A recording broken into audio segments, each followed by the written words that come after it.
Bom dia, Georgina, bom dia, Gil. Queria agradecer, em primeiro lugar, a participação de vocês terem aceitado essa conversa nesse nosso projeto História em Quarentena. Esse programa que a gente está gravando hoje, faz parte da semana Arte Política e Autoritarismo em Tempos Pandemônicos.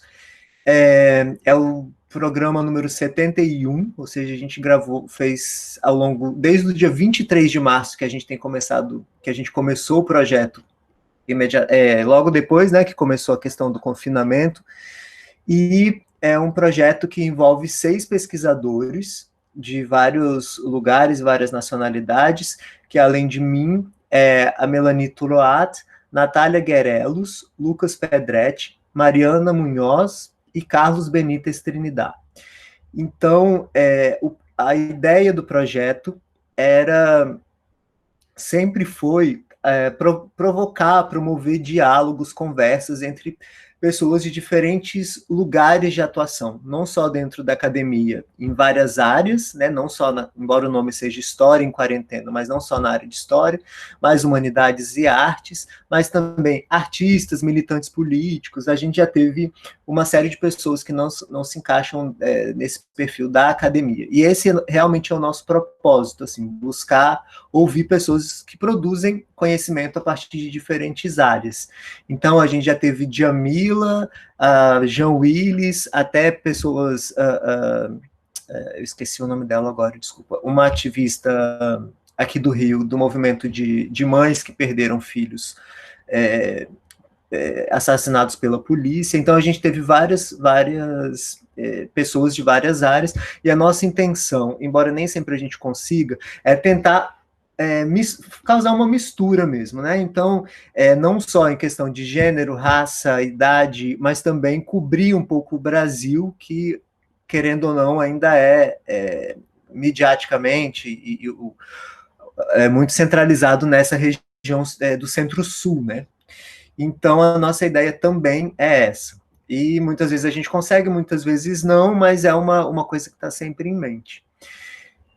Então, nessa 15ª semana, que vai ser seguida na semana que é essa também, mas enfim, na semana seguinte, a 16ª, que vai ser sobre meio ambiente e antropoceno, a gente buscou conversar com artistas, professores, acadêmicos, ou seja, todas as pessoas que de alguma forma se relacionam com arte e têm alguma pegada dessa discussão das relações entre arte e política. E aí eu apresento vocês rapidamente para a gente começar a conversa. E hoje a gente tem a Georgina Martins, que é professora de literatura brasileira, escritora e colunista da revista Ciência Hoje. E também o Gil Vicente, lá da Bahia, enfim, porque a gente está aqui no Rio, graduado pela Escola de Teatro da Universidade Federal da Bahia, tem o título de mestre doutor em artes cênicas. Em 2006, criou o grupo Teatro Nu, que tem mais de 10 espetáculos que vem acumulando prêmios e viajando por alguns dos principais festivais de teatro do país. Então, mais uma vez, obrigado por vocês estarem aqui. Realmente é muito importante essa disponibilidade, essa generosidade das pessoas que aceitam esse tipo de programa, né? Principalmente nesse momento que a gente está, em que está todo mundo bastante cansado já de online e dessa vida virtual, né? Que esse tempo está nos obrigando.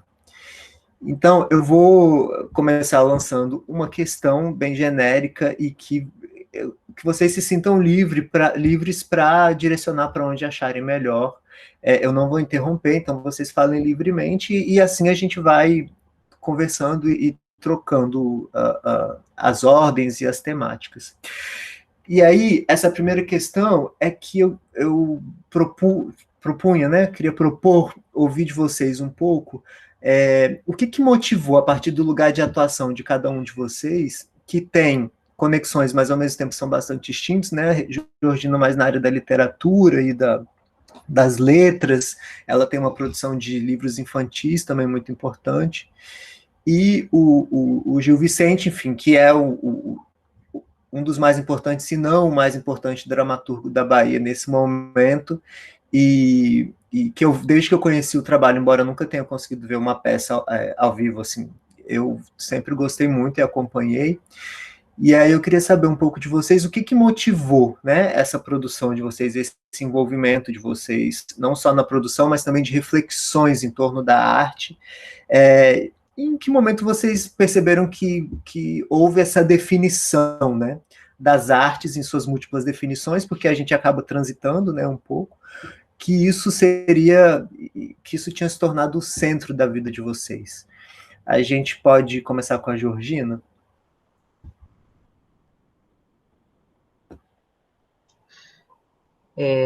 Bom dia, quero agradecer o convite, Paulo, é muito bom estar aqui.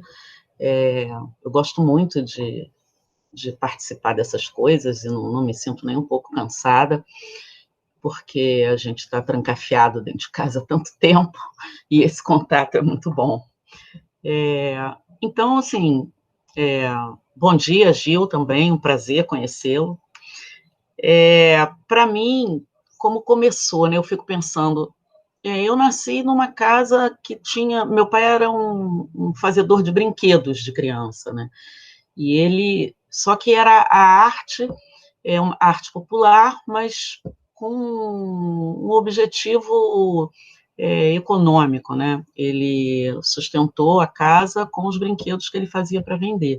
Então, a minha casa sempre teve esse clima, né? Meu pai era um brincante, um nordestino, que fazia acrobacia no meio da rua, que fazia brinquedos para vender. A gente morava na Baixada Fluminense, em Mesquita, no Rio, né? E então eu vivi a minha infância toda cercada desses elementos da cultura popular. E depois, coincidentemente, até fazendo um diálogo com o Gil, foi pelo teatro que eu entrei nessa questão da arte, mais especificamente como projeto de trabalho. E depois, a literatura veio muito depois, a literatura veio quase já na década de 80, no final da década, início da década de 80. Mas eu comecei com teatro.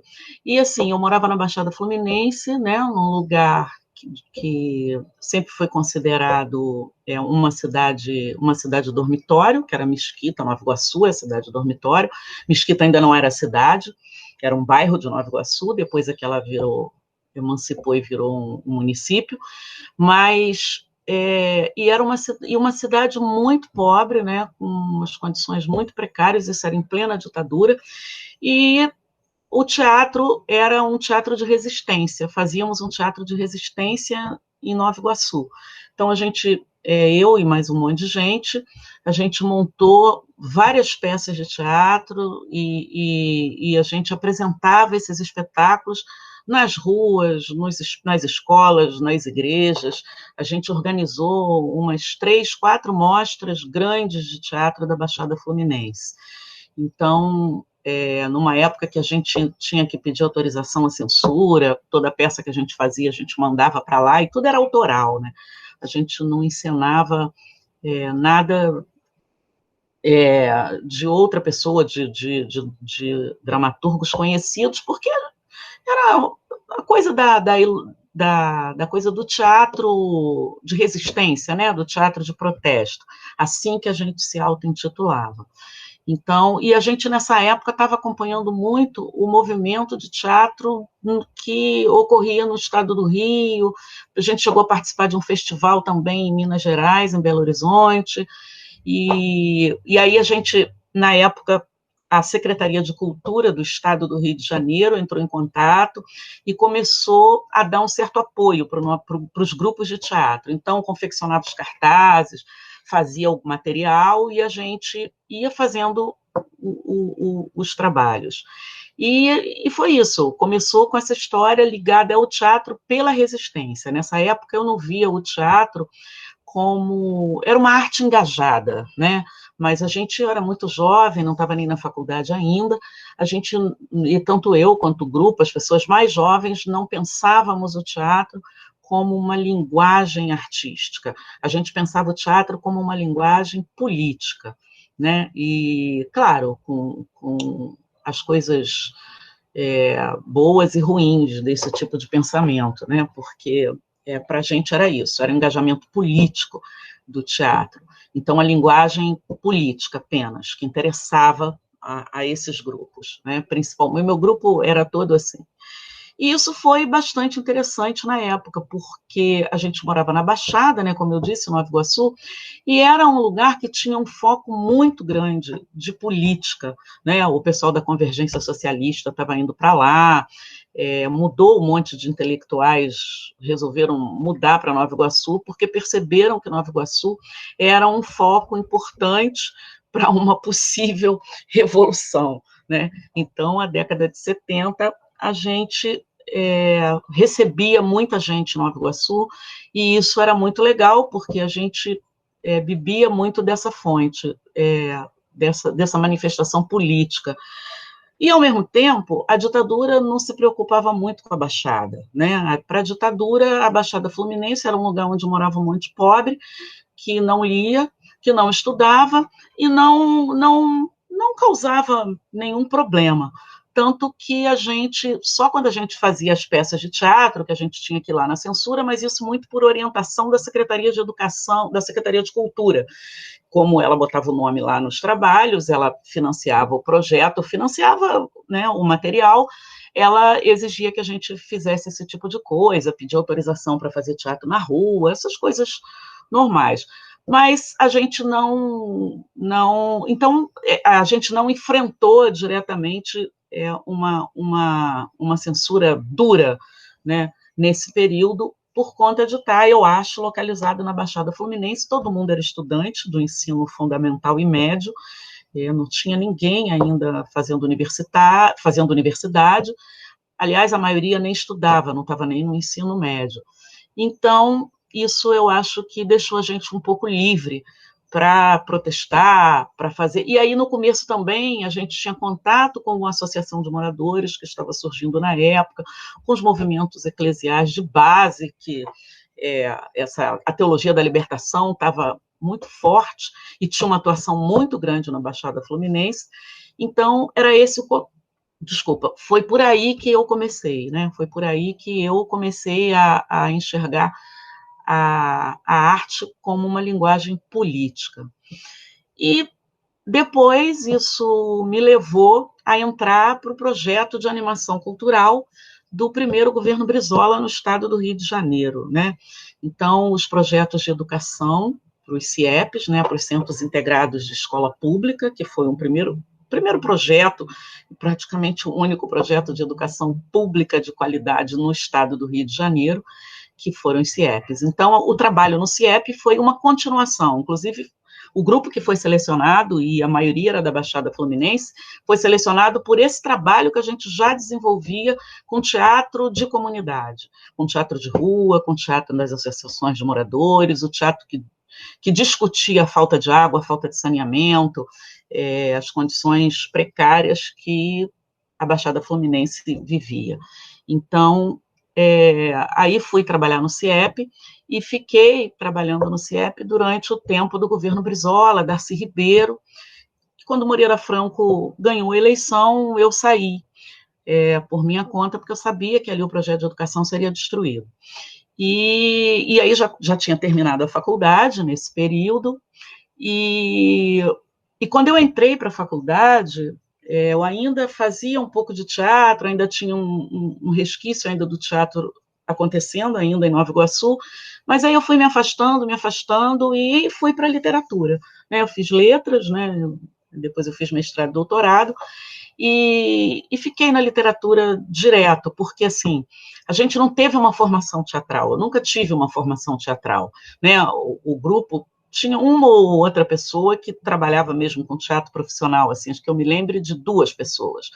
E então eu deixei o teatro de lado e fui para a literatura para me profissionalizar no campo literário mesmo, né? Aí fui ser professora e trabalhar, e depois mestrado, doutorado, e fui trabalhar na UFRJ. E aí eu comecei a pensar, eu nunca consegui pensar a arte como a arte pela arte, né? a arte sem um engajamento, porque eu acredito que o artista, todo mundo é produto do seu tempo, né? Todo homem é produto do seu meio, do seu tempo.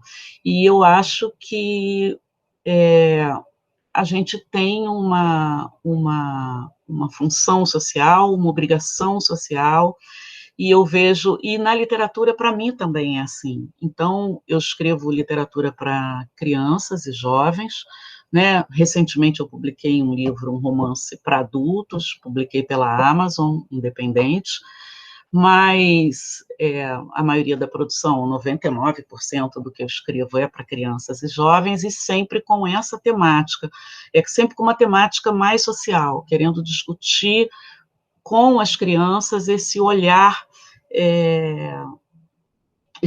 mais político para a sociedade, né? Essa politização, essa educação política, educação estética e política. É claro que depois, como profissional de literatura, a linguagem estética é uma coisa que me preocupa muito, mas me preocupa muito associar essa questão da linguagem estética com a linguagem política, né?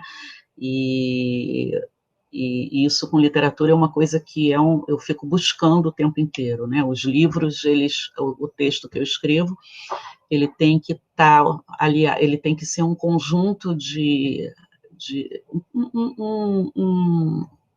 um imbricamento de estética e política e ética, né? Então, isso é uma coisa que eu busco na minha literatura, porque eu acho que é necessário, né? A gente vive num país que a gente sempre reclama, a gente não vive num país de leitores, as pessoas não gostam de ler, e é claro que tem uma série de questões aí, né? Eu acho que as pessoas gostam de ler, sim, os alunos gostam de ler, as pessoas gostam de ler.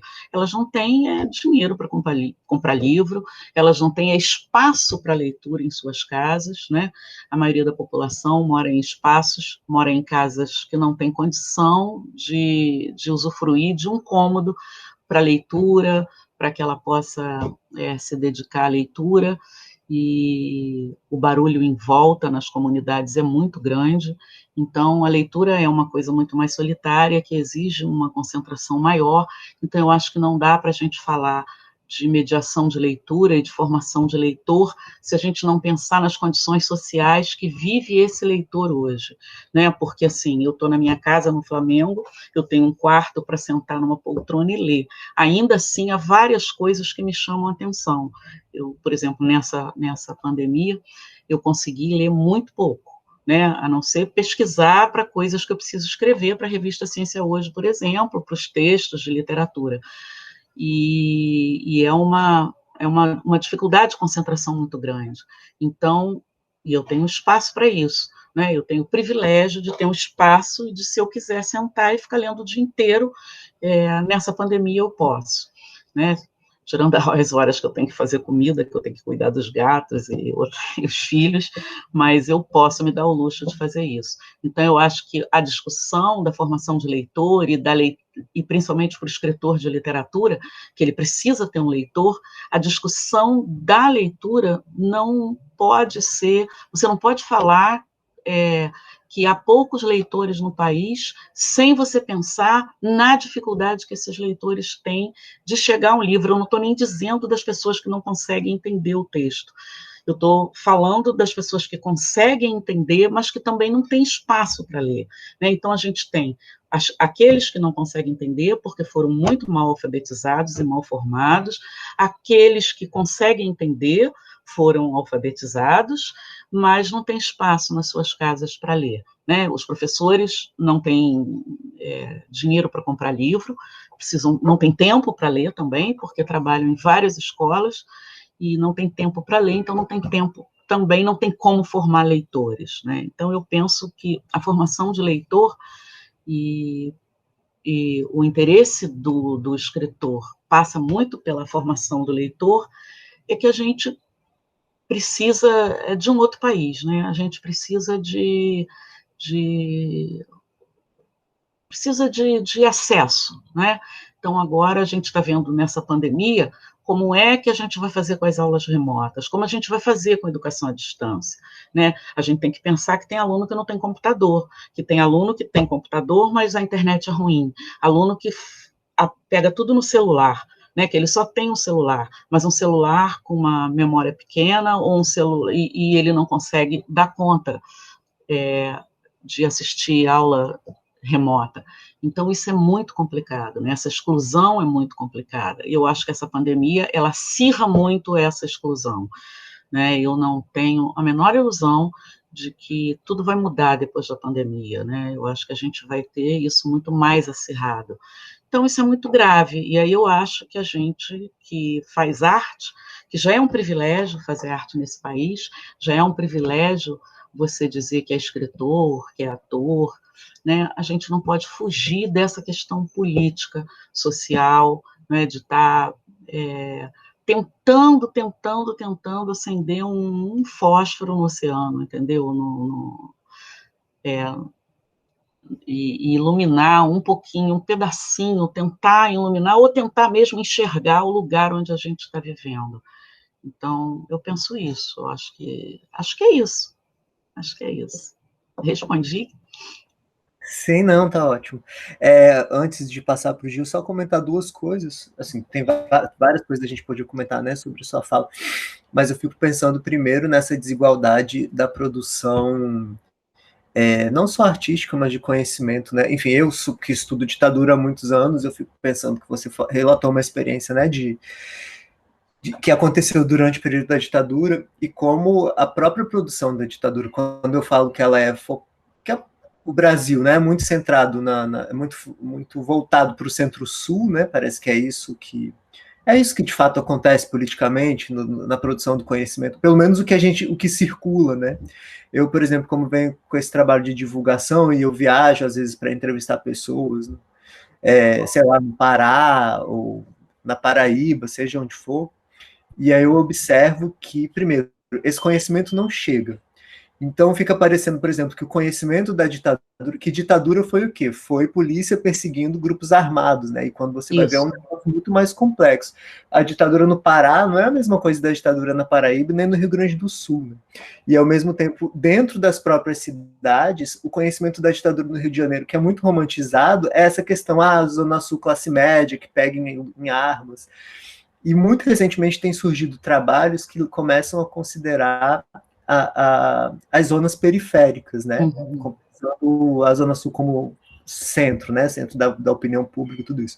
Então tem alguns trabalhos que têm trazido, né? A importância do Dom Adriano Hipólito e Nova Isso. Iguaçu e, e, e, e como havia especificidades ali que não são consideradas como parte dessa narrativa maior, né, do que foi a ditadura, e que acaba impedindo muitas vezes que as pessoas que não fazem parte desse meio, né, acadêmico e de estudos se sintam que aquilo não faz parte da vida delas. Assim, eu acho que isso é um dos fatores que faz com que muita gente diz, mas teve ditadura? O que foi aqui?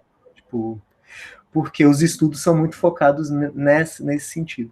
E só para passar para o Gil, depois, quando for mais para frente, eu ia te pedir para comentar um pouco um trabalho seu que eu acho super importante e que para mim mesmo foi uma descoberta, que é o trabalho nos presídios. Mas aí, numa Sim.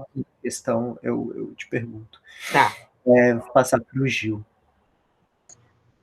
Bom dia primeiro, né? Agradecer muito o convite, assim como Georgina, para mim não é cansativo, pelo contrário, é uma lufada de ar em meio a essa pandemia toda, essa quarentena, poder estar aqui falando sobre esses assuntos. Então, obrigado duplamente pelo convite. Minha trajetória é muito engraçado ver a Georgina falar, porque meu pai, eu nasci em agosto de 77. Início de 78, meu pai foi para o Rio de Janeiro com minha mãe e comigo de colo para fazer um doutorado na UFRJ, orientado por Odegário, sobre Camões. E em 81 ele se separa de minha mãe, volta para Salvador e eu fico no Rio, até 88 mais ou menos. Então minha infância toda é no Rio de Janeiro. Minha mãe chegou a dar aula num CIEP lá de Santa Teresa. Eu frequentei muito esses ambientes e agradeço muito a minha mãe, porque minha mãe me levou para a passeata das Diretas Já, para os comícios. Eu, menino, sei lá, 5, 7, 6 anos, não vou lembrar agora, ela fazia questão de me botar nesse universo todo, nesse mundo todo. Ela tem uma medalhinha daquela época de Brizola, de alguma coisa que ela fez, que a gente distribuiu uma medalhinha e tal. Outro dia eu achei essa medalha, inclusive fiquei super feliz, ela tinha o maior orgulho disso. Então, minha mãe dizia que quando eu era pequeno eu ficava beijando até a televisão quando aparecia Brizola. Eu tinha uma coisa bem... e aí a política sempre teve muito... perpassou muito a minha vida nesse período.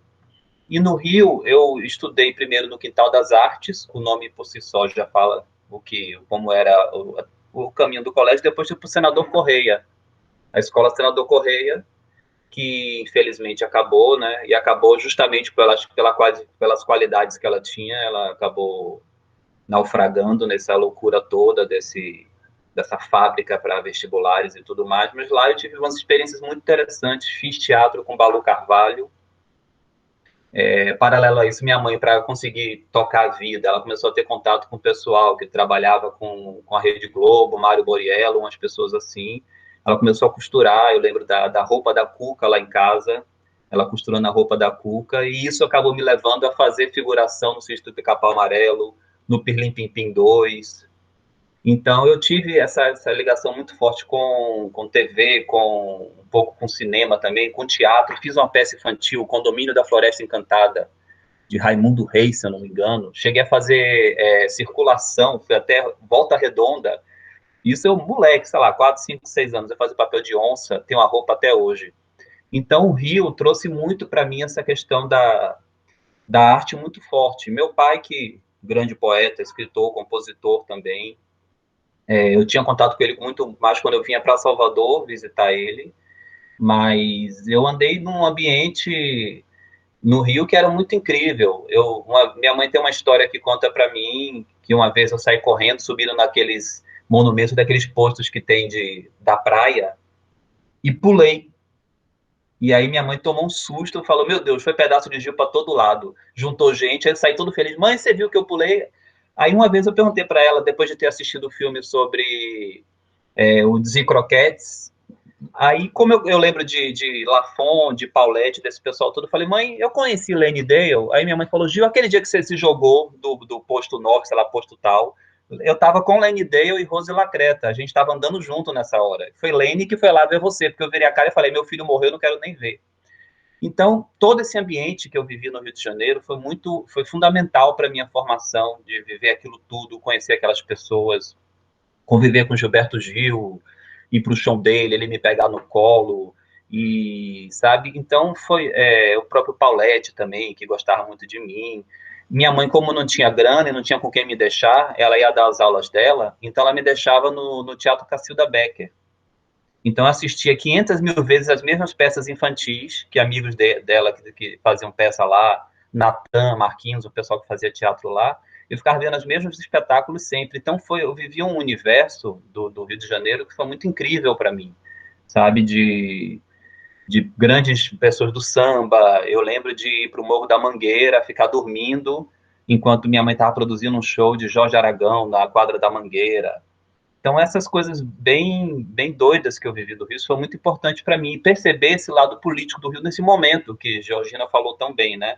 Brizola, Darcy Ribeiro. Tanto que eu, moleque, fiz a aposta com um amigo de minha mãe, já mais velho, mas ele fez de sacanagem, porque eu dizia que Darcy Ribeiro ia ganhar, e ele falava, não, quem vai ganhar é Moreira Franco, então vamos fazer uma aposta. Ele sacaneando comigo, né? Se Darcy ganhar, eu te dou uma mesada de não sei quanto por mês. Mas se Moreira Franco ganhar, você vai ter que lavar minha casa todo dia aqui, passar pano na minha casa toda. Eu fiz a aposta, perdi, mas voltei para Salvador. Então fui sapo de virar o diarista desse amigo de minha mãe. Então, isso sempre, essa questão política, dessa visão de mundo, né, sempre teve muito, muito forte em mim. E quando eu voltei para Salvador, é engraçado porque eu estava muito ligado ao teatro, eu volto para Salvador e começo a mexer muito com música. Acabo estudando um pouquinho de piano, mas a clave de Fá me tirou do piano para o violão, que era mais fácil, fazer os acordes. Comecei a compor muito cedo e entrar nesse universo. E aí também comecei a fazer coisas de teatro. Minha mãe foi diretora de um espaço do governo do estado chamado Solar Boa Vista. E aí fiz uma oficina de teatro lá. Acabou que o resultado final foi um texto que eu tinha escrito. E eu acabei fazendo a luz do espetáculo sem nunca ter mexido em luz na minha vida. Eu criei um sistema lá para entender como acender e apagar os refletores. E aí chegou o famoso momento do vestibular, né? E aí a briga foi: meu pai queria que eu fizesse composição e regência, minha mãe queria que eu fizesse direção teatral. Enquanto todo mundo dizia medicina ou direito, engenharia ou, né, administração, lá em casa a briga era música e teatro. Confesso que meu pai, pô, toda a potência dele como compositor, poeta, escritor, dramaturgo, não sei o quê, não sei se Georgiana conhece, Dásio Tavares, enfim. E eu botei composição e regência como primeira opção e direção teatral como segunda opção. Naquela época você podia ter isso daí.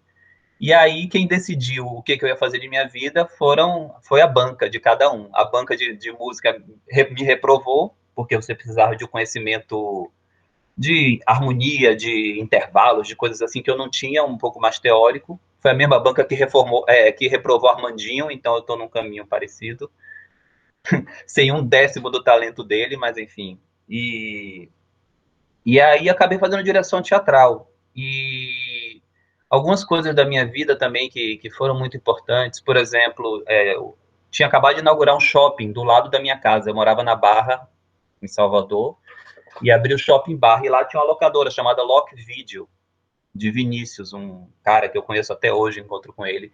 E eu lembro que eu, pré-adolescente, eu ia para Lock Video e varri toda aquela estante de cult, cinema cult, que eu não gosto dessa expressão, acho pretensiosa, arrogante, mas que é como se chamava. E aí eu comecei a ver todo Bergman, todo Fellini, me apaixonei por Kusturica e comecei a ver aquela galera toda. E ao mesmo tempo leitura, meu pai me influenciava muito para ler algumas coisas que me marcaram bastante. E naturalmente eu fui indo por um caminho dessa arte. Bom, Dias Gomes fala que toda arte é política, né? Todo teatro é político. Se você faz uma peça mostrando que está tudo bem, você está mostrando que você está conivente com a política daquele momento. Então você está sendo político de alguma forma, né? E eu acho uma coisa muito bonita que Stefan Zweig fala que o convite de Maria Antonieta a Beaumarchais fazer uma apresentação na corte foi uma das grandes coisas que precipitaram a Revolução Francesa. Mesmo que seja uma metáfora, mesmo que seja uma mega romantização de Zweig, mas assim, é muito bonito pensar isso, né? Porque a arte tem essa potência dentro de si. E aí, naturalmente, eu fui por esse caminho, fiz escola de teatro, me formei, e paralelo à minha fama de chato, que eu sempre fui, de muito crítico, né, de não gostar de nada, de ser muito exigente, essa coisa toda que me persegue até hoje, eu tento ser o bi-simpatia, não consigo. Eu comecei a também ter um forte viés político na arte que eu fazia. Eu sempre estava muito preocupado com essa questão do discurso. E acabei ficando numa espécie de, acho que eu estou falando isso agora realmente para provocar, para a gente ir para frente com a discussão, para seguir, para não falar muito mais. Fiquei numa espécie de limbo dessa questão da arte, que eu acho que nos tempos atuais, a grande questão que para mim que está acontecendo é que a gente está sendo muito extremista em tudo, né? As posições políticas, se a pessoa é de extrema esquerda, ela é intolerante para várias coisas, se é de extrema direita também. E na arte a gente está com um extremo que é ou você faz aquela arte que é alienada, que é frufru, que é não sei o quê, ou você vai para uma questão que às vezes é excessivamente panfletária. E eu costumo dizer, olha, se é para eu chegar num palco para falar de quantas crianças são assassinadas nas favelas do Rio de Janeiro, é muito melhor a pessoa chegar em casa e abrir um site para ler sobre isso. Ela vai ter informações muito mais interessantes, concretas e embasadas. E eu falando sobre isso, eu vou estar assumindo uma posição e talvez até a pretensão de dizer, olha, eu estou dizendo o que é certo, o que eu estou dizendo o que é verdade. E eu acho que nenhum artista pode ser dono da verdade ou de alguma verdade que seja. Pelo contrário, eu acho que o trabalho da arte, ele se encerra no público, no leitor. E eu acho que a gente tem que apenas abrir a cerca para a boiada sair atropelando todo mundo. Agora, depois a pessoa vai pensar como é que foi, como foi atropelada, quem eram os bois, se machucou, se quebrou alguma... Então, assim, eu acho que... E eu tentei sempre procurar fazer isso. O contato que a gente começou a ter foi principalmente por causa do meu espetáculo Os Pássaros de Copacabana. E quando eu escrevi o espetáculo, bem resumidamente, Georgina, é um espetáculo que é sobre uma travesti que, às vésperas do golpe militar, recebe uma encomenda do amante militar dela para fazer uma homenagem a Ari Barroso, que Ari Barroso morre 9 de fevereiro de 1964. Então, há praticamente um mês e meio, quase menos de 2 meses do golpe militar, ela fazendo esse espetáculo, e aí o espetáculo tem umas viradas dentro do próprio espetáculo. Só que quando eu pensei em compor uma personagem travesti, a primeira coisa que eu falei, bom, eu não vou fazer uma heroína. Eu adoro ver filme da Marvel, me divirto, mas, afora isso, essas coisas de pensar o personagem como um herói, ele acaba não tendo profundidade. Então, a primeira coisa que eu fiz foi fazer uma travesti que era reacionária, que tinha uma dose forte de misoginia, que gostava dos militares e que não se aceitava como era, para justamente ter essa provocação, ter esse deslocamento, ou como diria Gunther Anders no estudo dele sobre Kafka, né, esse deslocamento do personagem. Então, é mais ou menos por aí. Eu acho que a gente pode render mais esse debate depois. Eu acho fantástico porque tem outras questões também, né, que me vêm assim com a sua fala. Uma é essa questão do extremismo, que ela está presente, né, no Brasil, eu acho que em outras partes do mundo também, mas a gente, enfim, vamos falar daqui, né, que é a realidade que a gente vive, mas que se torna... tem ainda esse clichê, né, de que quem não se coloca em algum desses extremos, assim, se você não defender isso ou aquilo, você é um em cima do muro, né? Tipo, a complexificação das questões, ela é tratada como o em cima do muro. E aí, por exemplo, muito emblemático disso foi quando a gente fez uma semana aqui nesse História em Quarentena, sobre questões de gênero, e a gente tentou abordar isso sobre vários aspectos, né, as masculinidades, os múltiplos feminismos, homossexualidade, por várias entradas dessa questão gigante que são as questões de gênero, né? E uma ou duas pessoas, pelo menos, fizeram um comentário assim, a gente está vivendo essa crise, vocês falando aí de gêneros, como se fosse um assunto menor. E aí, no dia da entrevista, que não fui eu que fiz, mas que participou um professor, o João Willis, um professor lá do Sul, que foi um desses que foi atacado pelo ex-ministro, né, tipo, que a gente nem sabe se a gente fica... Quer dizer, todo mundo odiava o Weintraub, mas agora a gente já não sabe se o que vem na frente é pior. E aí o ministro atacou ele publicamente por conta de uma disciplina que ele ofereceu lá na universidade onde ele trabalha, no Sul, no Rio Grande do Sul, que era divas pop, não sei o que tentava tratar essas questões de gênero para uma outra pegada. E aí, quando a gente colocou esse comentário para eles, né, a resposta do João Willis foi muito assertiva, foi mais ou menos assim, né? Essas pessoas pensam o quê? Né? Tipo, que tem uma lista. Então, primeiro a gente tem que resolver o problema estrutural, depois temos que resolver a questão de gênero, como se essas coisas não convivessem ao mesmo tempo, e como se uma coisa não tivesse intercruzada com a outra, né? Se raça, gênero, classe não tivesse tudo misturado e até mesmo sendo resultando nisso tudo que a gente vive hoje, né? Enfim, infelizmente não consegui ver como se chama, Copacabana, o nome da peça é... Os Pássaros de Copacabana. De Copacabana. Enfim. E aí, passando para a segunda questão, que vocês já falaram bastante dela, então eu vou tomar um outro direcionamento, que continua sendo um pouco dessa relação de arte política, mas eu vou tomar um outro direcionamento para não ficar muito repetitivo. Que o Gil falou uma coisa importante, que é a questão da recepção, né, de que a arte também ela também é construída por quem recebe, né, o espectador, o telespectador, o sei lá quem, que vai ter acesso, o consumidor, né, quem vai ter acesso às produções artísticas, assim, né? E aí, como vocês veem isso na questão do efeito, no sentido de, não só do engajamento político de quem produz, né, do artista, mas qual a potência da arte enquanto transformadora, né? Não só do pensamento, mas da ação política dessas pessoas que recebem, né? De que consomem, que é o público, de maneira geral, e que aí entra a questão que a Regina falou, especificamente para o mundo digital, mas que se reflete na sociedade, que é a questão do acesso, né? Porque nem sempre um jogo de palavras que os amigos meus fizeram esses dias para um artigo que eu gostei, que é o acessível e o acessável, né? Nem sempre o que está acessável ali, que qualquer pessoa pode ir na internet e ver, é acessível. Por quê? Porque por dificuldades digitais, por dificuldades disso que a gente vem chamando de letramento digital, de acesso mesmo, e às vezes da possibilidade de compreensão, né, de diferentes linguagens, visto que a gente vive num país que a educação é um problema e há uma desigualdade enorme, né, entre a maneira como as pessoas recebem a educação formal. Então, é mais essa questão geral. Aí a gente pode inverter agora, começar pelo Gil.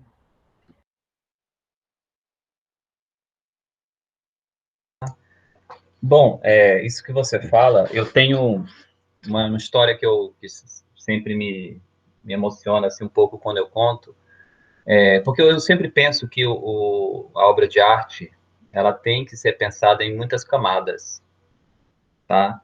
E então, o meu último espetáculo, As Tentações de Padre Cícero, uma das primeiras falas que os atores dizem, eles falam assim: eu começo pelo meio para manter a tradição, pois senão eu me aperreio e não conto nada não. Se eu conto alguma fúria, vem do povo ou vem da cúria toda a arma do barão. Isso, para uma pessoa de literatura, a pessoa vai ver aí citação, primeira questão do in media res, que é a coisa de começar no meio no meio da história, que tem a ver com toda a epopeia, e aí tem citação de Camões, tem citação da Ilíada, tem citação de vários poemas épicos, né,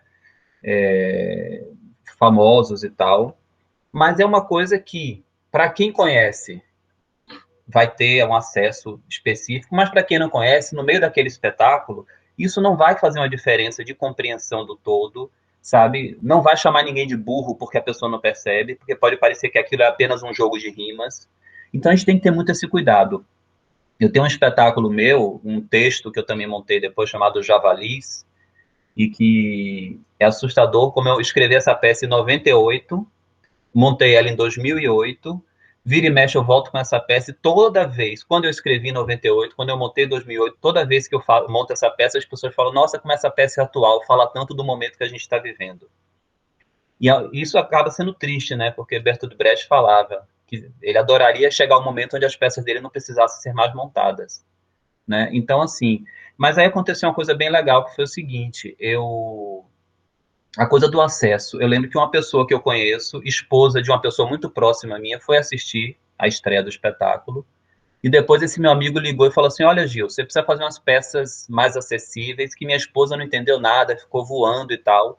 Uma menina, uma mulher que já tinha se formado em direito, né, de uma família tradicional, bem abastada, e ela não tinha entendido a peça. Bacana. Corta, vamos para um dia onde foi uma comunidade carente do Engenho Velho de Brotas assistir ao espetáculo. Tá? Meninos entre 8 e 12 anos de idade. Eles foram assistir ao espetáculo e depois eu fui lá na comunidade conversar com eles sobre o espetáculo. E eles fizeram leituras lindas sobre a peça. Meninos de 8 a 12 anos. Entendeu? Você olhando assim, se esse menino passasse por mim pela rua, talvez eu segurasse o celular, com todo o preconceito que a gente tem de ver um menino negro, maltrapilho, com a sandália rasgada e tal. E aí eu sentei com aqueles meninos, e aí eu lembro que o menorzinho de todos, ele deu um depoimento que foi o seguinte, ele falou assim, olha, quando a gente voltou de ônibus para casa, todo mundo começou a falar, porque o Javalis é isso, o Javalis é aquilo outro, o Javalis é tal, e comecei a me sentir muito burro, porque todo mundo pensava que poderia ser esse Javalis, né, que é uma metáfora do espetáculo que tem um pouco a ver com rinoceronte, mas tem um pouco a ver com vários outros textos também, né? E ele super triste, ele contando isso, né? E diz que ele chegou em casa e aí ele parou, olhou assim pra gente e falou assim, e aí comecei a pensar, os javalis estão dentro da gente, os javalis somos nós mesmos. E aí foi uma comoção geral, e aí todo mundo começou a... Aí terminou o debate aí, porque ninguém teve mais condição de seguir com o debate, né? E era um menino de, sei lá, 8 anos, 7 anos de idade, falando sobre isso. Então, eu acho que existe uma questão de pessoas que estão com seus antolhos ali e já entram para não querer entender, para não perceber. Então, a gente tem um problema de um público, a gente tem um problema de recepção, que eu acho que é grave, e que independe de classe social, de idade, qualquer coisa, porque aí vai de um bloqueio mental que, enfim, não cabe a mim falar mais profundamente sobre isso. E tem um lado do artista também, que a gente tem que saber que a gente tem que comunicar, principalmente o teatro.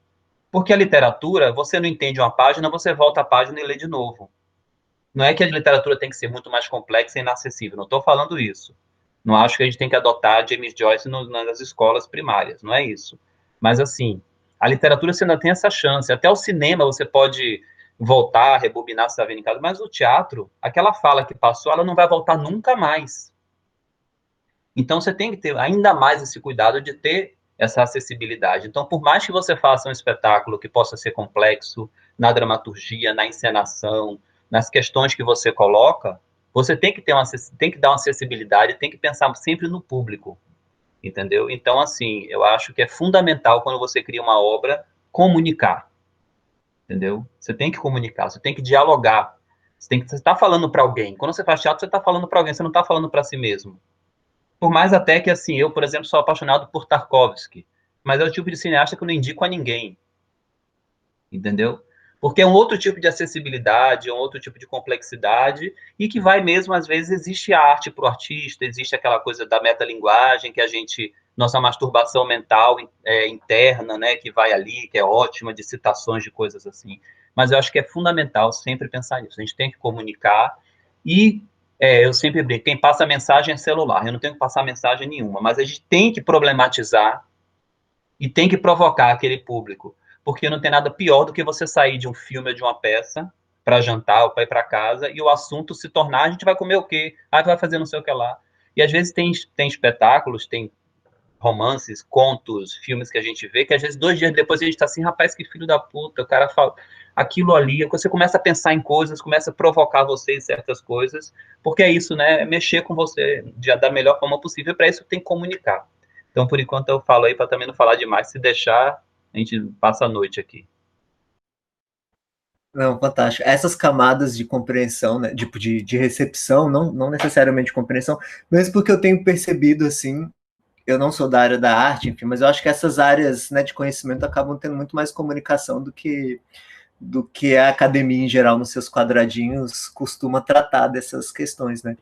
E tem uma questão que você falou, uma, que é de comunicar, né? E eu tenho observado na história, objetivamente, e é uma área que eu estou trabalhando, que é buscar cada vez mais uma comunicação maior com o público, com as pessoas, assim, né? Porque tem essa história, que a história não só trata do passado, mas é uma área de natureza muito conservadora, assim, né, dos métodos, né, dos formatos, e que acaba tornando aquele conhecimento que pode ser muito interessante, muito transformador, em um negócio chato que ninguém acessa, né. Então eu tenho buscado trabalhar nesse sentido. E às vezes eu também fico observando que os tipos de compreensão podem ser diferentes, né? Eu não sei, por exemplo, eu adoro teatro oficina. Eu sei que é muito polêmico, tem muita gente que odeia, eu adoro demais, assim. E aí eu vou, muitas vezes eu acho que eu não entendo direito, assim. Mas eu saio de lá extasiado. Então eu acho que aquilo ali fez algum sentido, assim, embora eu não tenha compreendido para fazer uma resenha crítica da peça, sabe? Enfim, então eu acho bem interessante essa questão das múltiplas camadas, e você também está aberto para aquilo, né? Então eu acho que é um equilíbrio aí difícil, né? Do quanto que você comunica e do quanto que também cada um tá aberto para receber alguma coisa que vai causar não necessariamente um prazer, mas de repente um incômodo, uma inquietação. E aí, para terminar, para também não, que eu nem devia estar falando muito, esse final de semana eu estava assistindo o filme Os Miseráveis, essa última versão de 2019, e eu fiquei assim, meu Deus, acaba o filme, você fica assim, né? Eu já assisti de noite, eu já perdi o sono, porque aí eu já ficava, minha cabeça enlouquecida pensando, né? Tipo, porque quebra ali várias construções imagéticas que a gente tem, né? Da Europa, né? Da França e tudo isso. e a violência muito forte do filme, enfim. E aí eu fiquei pensando nisso, né? Como que algumas obras têm esse poder de te tirar do lugar, assim, e isso permanece, né? E é uma coisa que me incomoda demais, assim, é acabar de ver um filme e ser assim, ah, gostou? Gostei. Ah, então tá, vamos jantar, sabe? Tipo, é uma coisa que me frustra, assim, terrivelmente. Vou passar para Georgina. Se você quiser, Georgina, é uma sugestão, lógico, você fala o que você quiser, mas de trazer um pouquinho essa experiência do presídio, porque eu adoro, sobretudo aquela parte do Kafka. Bom, tem várias coisas para falar aqui, né? Do que o Gil falou, fiquei pensando aqui. Eu vou falar do presídio também. Mas eu queria tocar nesse assunto da recepção e falar de uma coisa que quando você está falando, quando você está dando uma aula, você precisa ser didático, né? Você tem que ser didático, você tem que explicar coisas. Quando você escreve numa revista de circulação, de grande circulação, você tem que ser didático, você não está escrevendo uma poesia, você não está escrevendo uma ficção. Então, o que eu acho, assim, a arte não pode ser didática, né? E aí eu entendo isso que você está dizendo, né? A gente não está aqui para passar mensagem. É uma grande preocupação minha com literatura infantil. Por exemplo, quando você tem texto, eu tenho um livro, né? Que é O Menino que Brincava de Ser. Eu queria discutir a questão do menino que queria virar menina. E foi um livro muito badalado, muito pouco adotado e muito badalado. Mas não pode ser um livro que vai dizer assim, olha, fulano, você tem que respeitar o desejo do outro. Não é isso. Isso é didático, isso é bate-papo, isso é conselho, não é? Que maneira que a arte tem, como que você encontra uma maneira de dialogar com o outro, que ele entenda e que ele consiga entender profundamente, aquilo penetre nele, né? Então, isso é uma busca do artista, é você não transformar a sua obra numa obra didática, que eu também acho muito chato, não é? Aí, uma coisa que você falou, Gil, que eu achei interessante, essa pessoa que foi assistir a peça, o Javalis, né, que é de classe A, de família tradicional e formada em direito, na minha concepção, assim, do que você falou e do que eu entendi, ela disse que não entendeu, porque, na verdade, ela estava esperando encontrar ali o teatrão, né? Ela tem uma imagem de teatro que é o teatro tradicional, aquele teatrão que você vai apresentar os vencedores, né? Vai fazer uma história, uma novela da Globo, né, que você vai apresentar os personagens, aqueles conflitos, né? Então, acho que é isso. E quando esses meninos vão assistir, esses meninos têm uma visão virgem do que é o teatro, né? Um olho virgem, né? Então, eles estão ali e você vai brincar, vai fazer mil metáforas.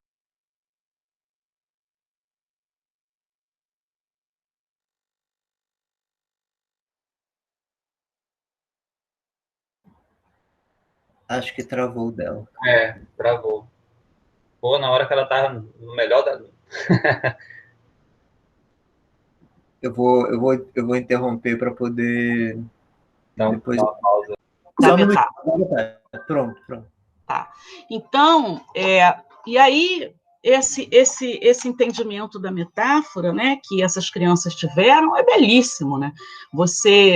E é isso que a gente busca, né? O teatro, o cinema, eu acho que a grande frustração do ator e do escritor, do artista de uma maneira geral, é que alguém não entenda a obra dele, né?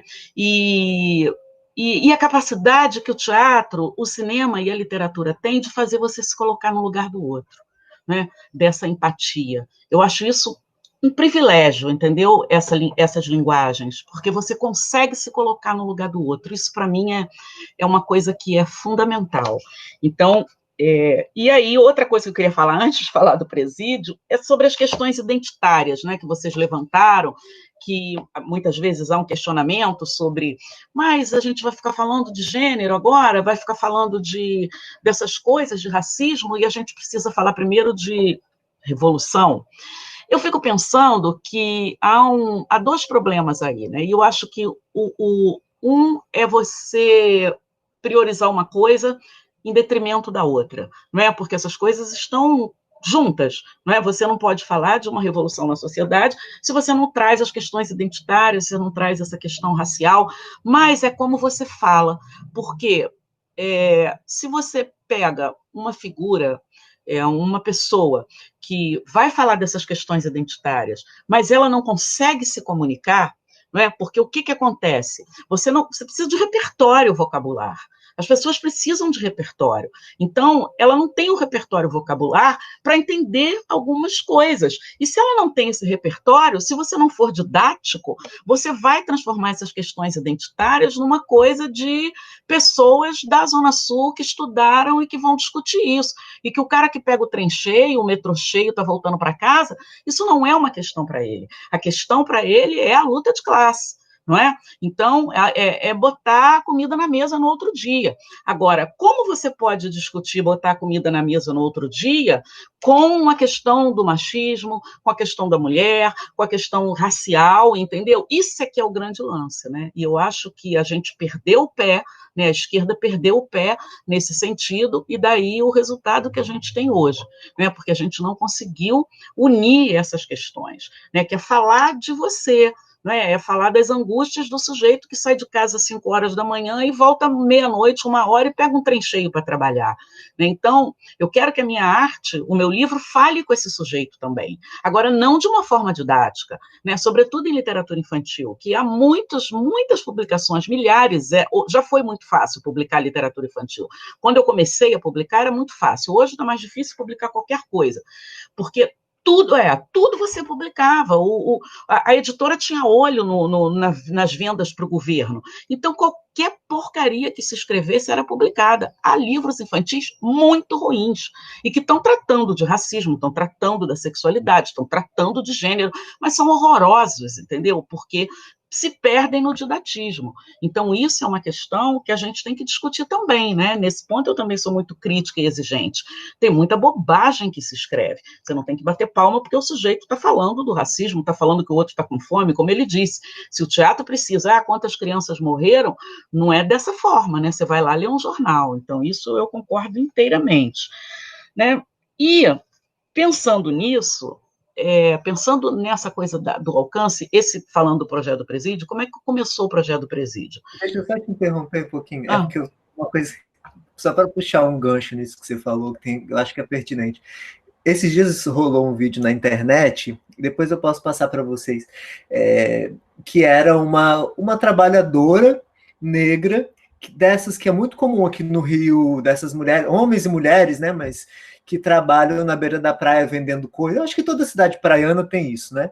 Vendendo coisa, eu não me lembro exatamente o que ela vendia, e ela fez um vídeo assim, indignada, porque imagina, uma mulher preta, pobre, trabalhando para sustentar a família na praia, imagina aquele sol, todas essas dificuldades que a gente sabe, e chegou para vender na Zona Sul para uma menina, e a menina veio falar para ela que ela não era uma mulher empoderada. E ela disse que ela nem entendeu o que a menina falou, mas ela ficou indignada, porque ela foi procurar no YouTube e ela estava indignada de ter sido falada que não era empoderada, sabe? Empoderada, como ela falou, empoderada. E ela estava puta da vida, fez um vídeo assim, indignada. Aí você fica pensando, como que tem, né?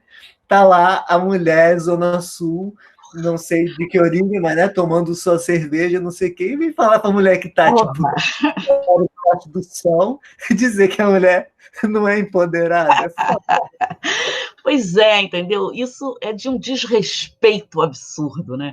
É inominável, eu não sei o que dizer, né? Que é quando você não consegue dialogar, porque eu acho que assim, você não consegue enxergar o outro, então você olha sempre do seu ponto de vista, né? Então, quando você só olha do seu ponto de vista, e no teatro, e no cinema, e na literatura, você está sempre procurando o ponto de vista do outro. Isso eu acho muito legal, né? Você está sempre buscando o ponto de vista do outro. Aí você sai de você, entendeu? Porque você não é o centro do mundo, né? Então, essa questão de não conseguir comunicar é impressionante. E assim, foi isso que surgiu, foi daí também que surgiu esse trabalho no Presídio.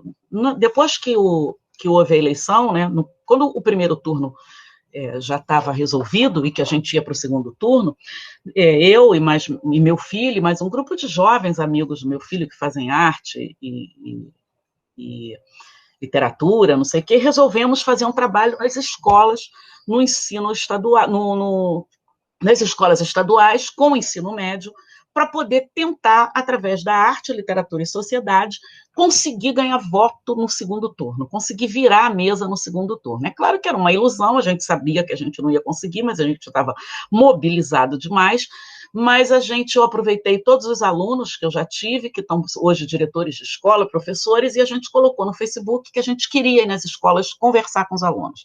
E nós fomos convidados para várias escolas e, coincidentemente, no município de Caxias. Foi muito, muito, muito interessante, porque eu levei um texto de um escritor francês chamado Edouard Louis, que tem um livro chamado Fim de Ed, né? E é a história de um menino que mora numa cidade do interior da França, uma cidade muito pobre, e ele é gay, e ele sofre todas as mazelas de ser gay, todas as humilhações. Então, os meninos escarram no rosto dele, batem nele, e é um livro de um adolescente falando, né? E aí, eu levei 2 páginas para ler que eram muito impactantes, muito bem escritas, assim, traduzidas, né? Muito impactantes, para meninos de colégio estadual da Baixada Fluminense. E a gente lia esse livro, eu lia os textos, e depois a gente parava a leitura e começava as questões sobre literatura, arte, sociedade. Um grupo, 2 pessoas que trabalhavam nesse grupo, e que a gente levou para o presídio também, arte produzida na ditadura, os artistas que produziram na ditadura, a gente levava esses quadros, esse material, e era uma coisa impressionante, assim. Eu fiquei muito impressionada porque a plateia de 40, 50 alunos, todos em silêncio absoluto, e quando a gente... Você leu, Paulo, o Fim de Ed? Então, quando a gente acabava de ler as 2 páginas, que a gente logo no início, era uma coisa assim, como se eles tivessem tomado um soco no estômago. Eles paravam e, assim, os mais machistas da turma, porque era um negócio tão assim, profundo, que aí eles começavam a se mexer, não tinha risinho, não teve escárnio, não teve nada. Foi uma discussão do ponto de vista daquele que está levando uma escarrada na cara porque é viado. Entendeu? Então, todo mundo se colocava no lugar. E aí a gente começou a discutir isso. Um menino que está lá na França, que não sabe português, que não conhece vocês, que estão aqui em Caxias, como ele consegue se comunicar com vocês. Foi muito interessante.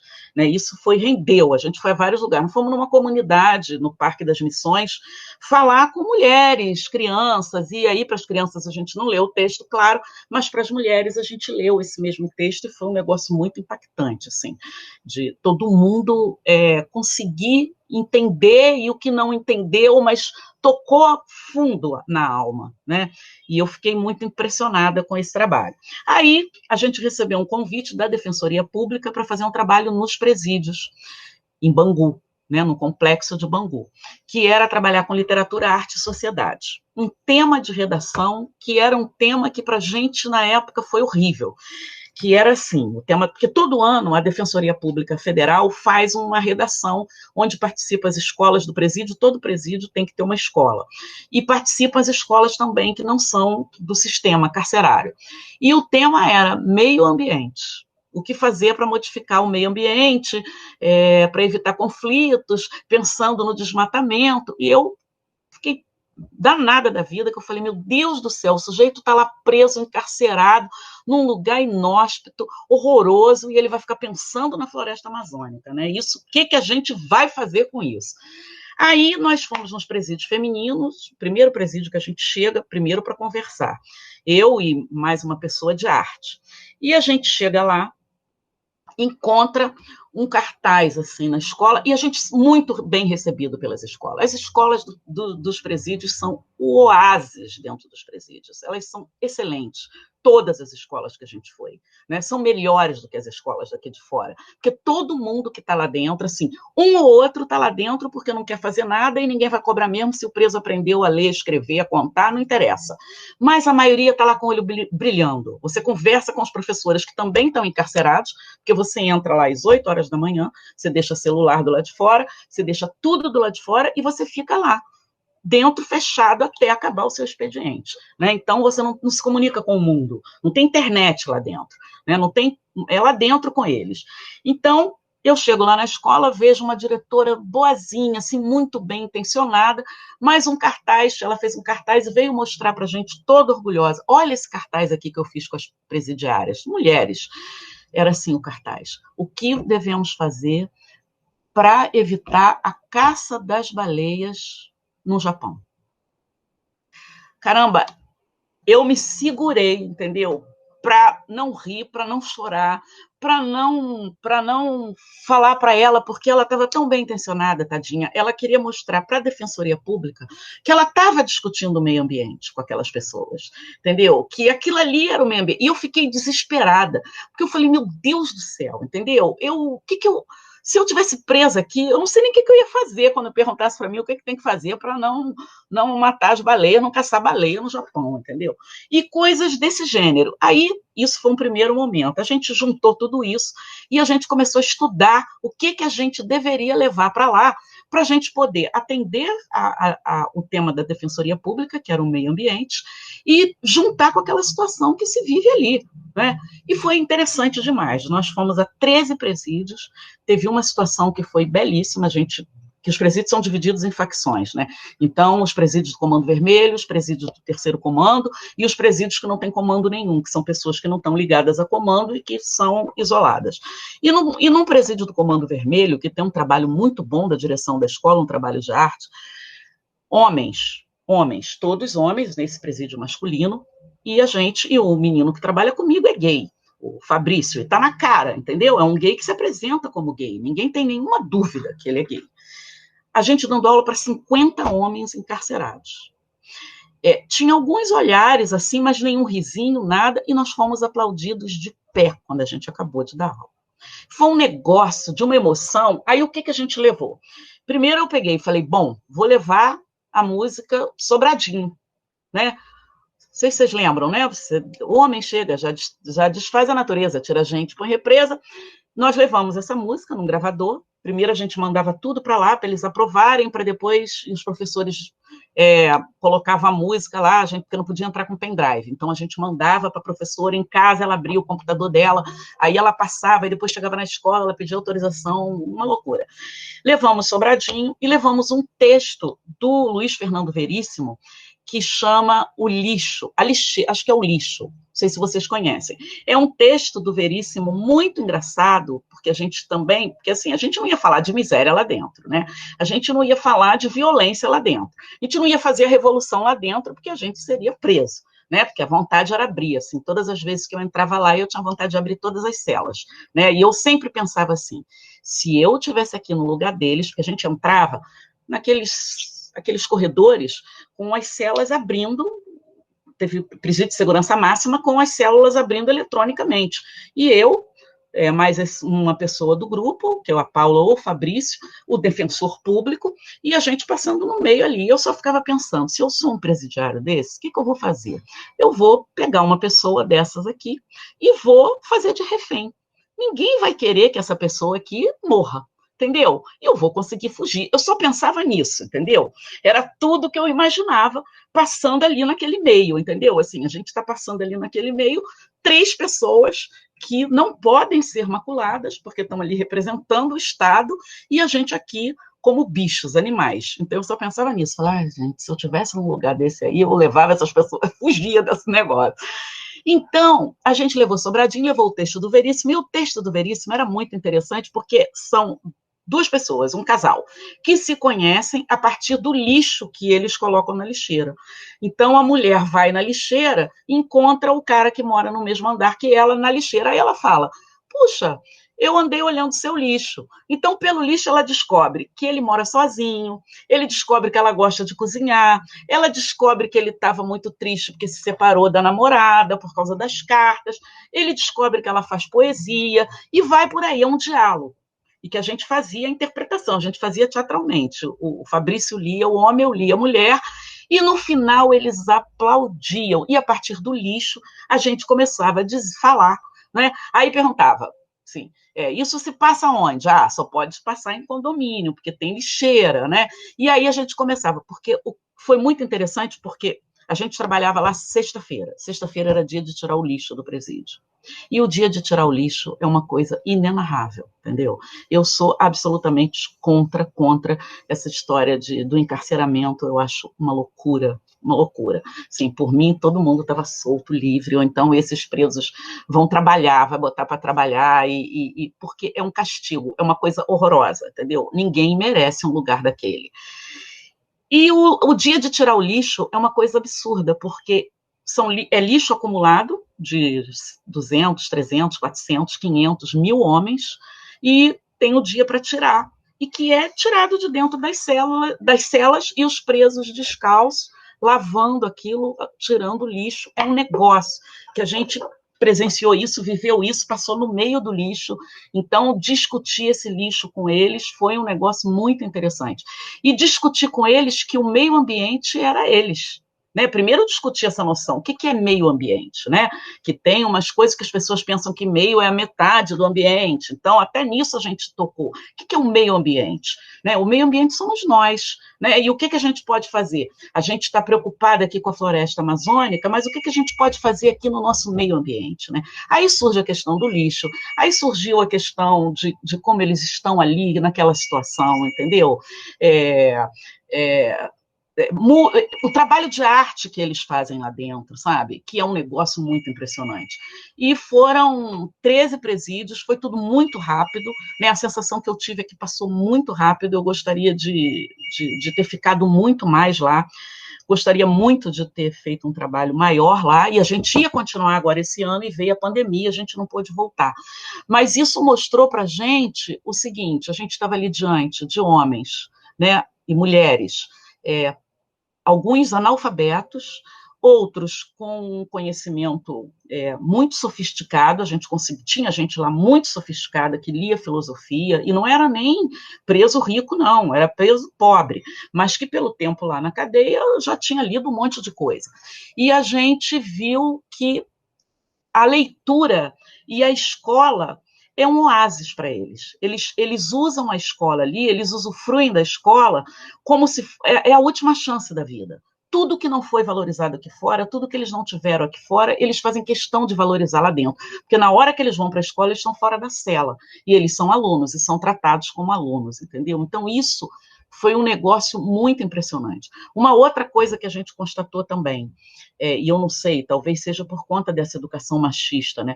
Mas os homens presidiários, né? Os homens são muito mais perspicazes, são muito mais sacam muito mais as metáforas, os textos do que as mulheres. As mulheres têm muito mais dificuldade de entrar no texto, de discutir, de propor coisas. Com os homens, as aulas fluíam de uma maneira impressionante. Eu não sei se tem a ver com a precariedade, né, do que é a formação das mulheres, e o homem está muito mais na rua, não sei explicar o que se deu ali. Mas foi uma das melhores experiências que eu tive, assim. A gente entrava às 8 da manhã, saía de lá às 4 da tarde, comia lá dentro, e a gente viveu lá dentro esse período com eles, e a gente viu que a gente pode falar de arte, e pode fazer arte, e pode levar, e Kafka, né, como você falou, assim, tem um trabalho de leitura que até esqueci o nome, mas você tem a diminuição de pena pela leitura. Então, quanto mais livros, depende, um livro, a cada 4 livros, você tem a diminuição de um dia na sua pena, a cada 4 livros lidos, eu acho. Aí, esse livro vai para vai ser feito, ele faz uma resenha desse livro, a Unirio vai corrigir essa resenha e ver se eles leram mesmo, e aí eles vão tendo a diminuição da pena. Então, livros preferidos, aí tinha lá Kafka, né?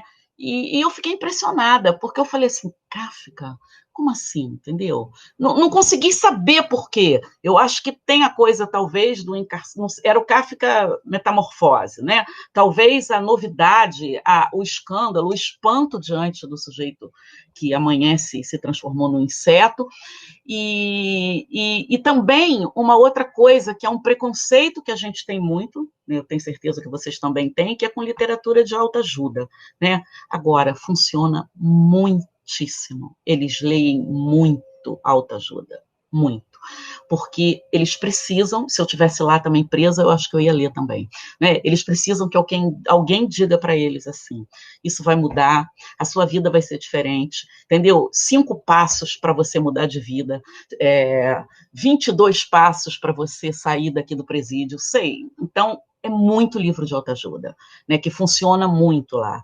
Agora, e assim, a escolha do livro é feita por gente de fora do presídio. Eu acho que também pecam muito nessas escolhas, porque acabam levando coisas que seriam muito cult, e aí eles não entendem, ou fica entre o que é muito cabeça e o que é...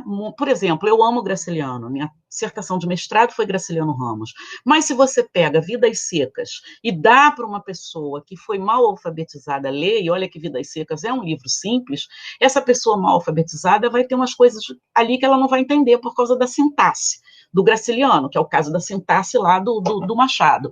Então, ele não vai conseguir ler. E aí, isso é muito complicado, porque é coisa do letramento, não só o letramento digital, mas você tem que ter um acúmulo vocabular, né? Você tem que ter um repertório vocabular para você entender aquilo ali. Então, fica entre um livro cabeça e uma autoajuda, né? A gente precisa trabalhar esse caminho do meio, que era uma coisa que a gente estava muito interessado em fazer, mas veio a pandemia. A gente até brincou agora que o Queiroz está lá, e a gente falou assim, puxa, a gente não vai dar aula de redação para o Queiroz, então não conseguimos ir lá esse ano.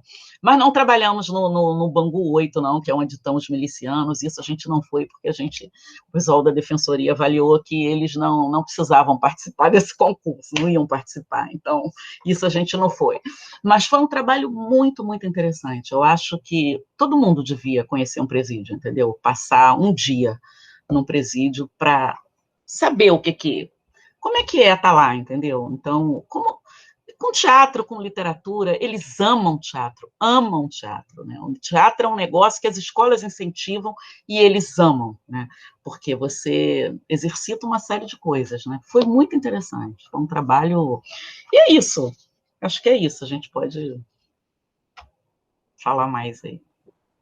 Vamos, a gente, por conta do tempo, eu já vou direcionando para o fim, mas tem essa questão do Kafka, desde essa época que você me contou isso a primeira vez, eu fiquei pensando, né? Eu acho que tem não só um preconceito nosso, né, de que determinadas pessoas, mas eu acho que tem a ver com isso que o Gil falou também, né, que são essas diferentes camadas de recepção de uma obra, né? Pode receber de uma forma que não é a maneira canônica, né?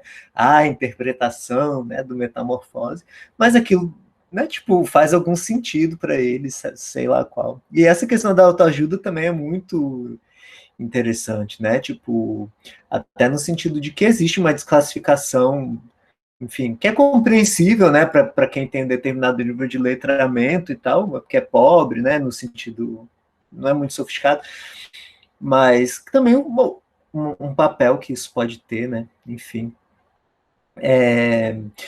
Indo já para o fim, assim, eu vou lançar uma questão geral, e aí eu não estou conseguindo ver aqui quanto tempo já tem, mas eu acho que já está um tempo bom.